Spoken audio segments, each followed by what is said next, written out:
अधिक मासातील ही एकादशी मानली जाते खास. अश्वमेध येण्याइतकेच फळ मिळते. श्री स्वामी समर्थ. नमस्कार मंडळी.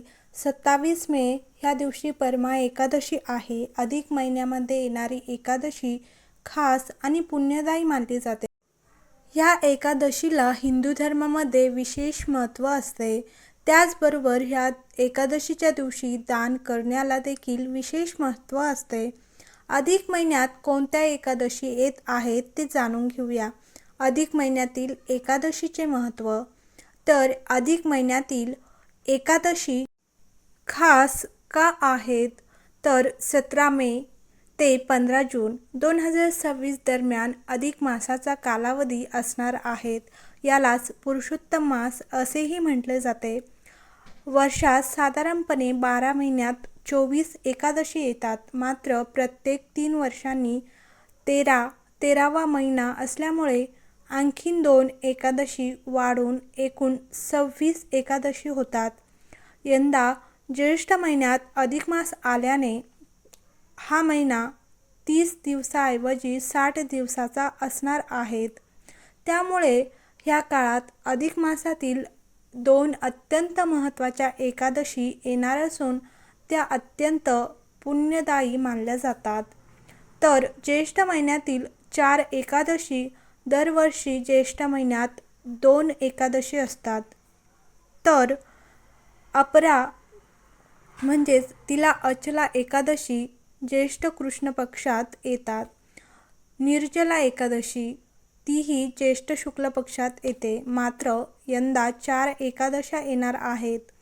तर त्या आहेत 13 मे कृष्ण पक्ष अपरा एकादशी, 27 मे शुक्ल पक्ष कमला म्हणजेच पद्मिनी एकादशी आणि 11 जून कृष्ण पक्ष परमा एकादशी. तर 25 जून शुक्ल पक्ष निर्जला म्हणजेच भीमसेनी एकादशी. ह्या 4ही एकादशी अत्यंत महत्त्वपूर्ण मानल्या जातात.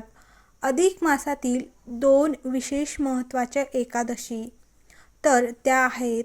पहिली एकादशी बुधवार 27 मे पुरुषोत्तमी पद्मिनी कमला एकादशी आहेत. दुसरी एकादशी आहेत गुरुवार 11 जून पुरुषोत्तमी परमा एकादशी. तर ह्या दोन्ही एकादशीचे महत्त्व.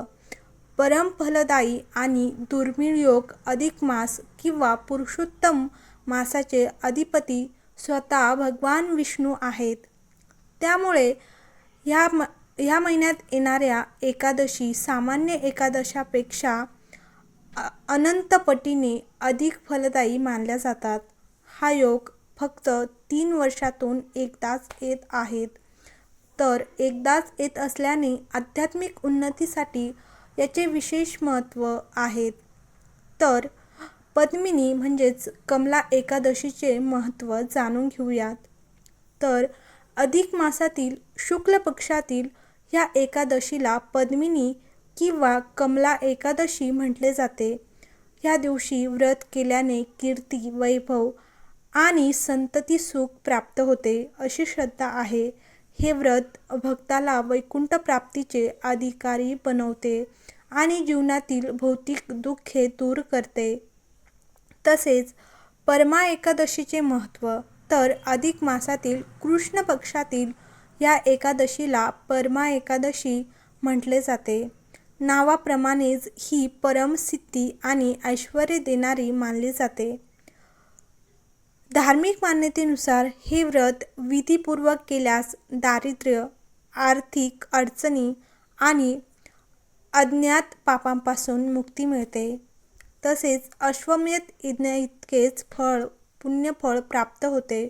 शास्त्रामध्ये वर्णन आहे की पुरुषोत्तम मासातील ह्या दोन्ही एकादशीचे व्रत करून भगवान विष्णूच्या पुरुषोत्तम स्वरूपाची पूजा केल्यास शेकडो अश्वमेध आणि वाजपेयी यज्ञाइतकेच पुण्य लाभते. तर दान आणि साधनेचे महत्त्व. ह्या तिथींना व्रतासोबतच दीपदान, अन्नदान आणि ओम नमो भगवते वासुदेवाय ह्या महामंत्राचा जप केल्यास पितरांना मोक्ष प्राप्त होतो आणि साधकाच्या जीवनात सुख समृद्धी नांदते अशी श्रद्धा आहेत. तसेच व्रत करणाऱ्यांसाठी संक्षिप्त नियम. तर ह्या दिवशी पहाटे लवकर उठून स्नान करावेत, स्वच्छ पिवळे वस्त्र परिधान करावेत. तसेच ह्या दिवशी भगवान विष्णूसमोर दीप प्रज्वलित करून व्रताचा संकल्प करावा. तसेच ह्या दिवशी दिवसभर फलाहार करावा. द्वादशी तिथीच्या शुभ मुहूर्तावर पारण करून व्रत सोडावे.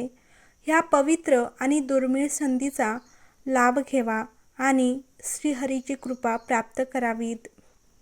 तसेच अधिक मासातील एकादशी असल्याने ह्या एकादशीचे व्रत केले पाहिजेत, कारण हा दुर्मिळ योग दर 3 वर्षांनी येतो.